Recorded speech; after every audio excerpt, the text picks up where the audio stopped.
Welcome to Blizzard Fire. We hope this video helps fire up your solution. In this video, I will explain how to launch your Audi A6 C7. First, find a safe, clear area for this high-performance maneuver. Next, engage the dynamic setting within your Audi Drive Select system. This optimizes engine and transmission response. Finally, move your gear selector into the Sport or S position to prepare the transmission for aggressive acceleration. These initial steps are crucial for a successful launch. Now, let's disable traction control. Locate the traction control button, usually near your gear selector, and press it once.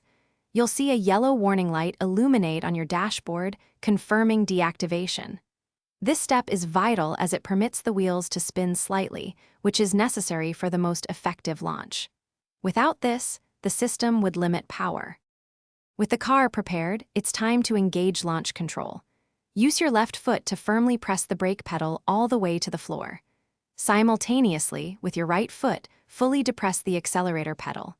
You'll notice the engine revolutions per minute, or RPM, will build and then hold steady, typically around 3,000. This indicates launch control is active. For the final step, execute the launch. Once the engine RPMs are stable, quickly and completely release your left foot from the brake pedal. Keep your right foot firmly on the accelerator, maintaining full throttle. Your Audi A6 C7 will then propel forward with maximum acceleration, delivering an exhilarating experience from a complete stop. Enjoy the impressive performance. Thanks for watching. If you found this helpful, don't forget to like and subscribe.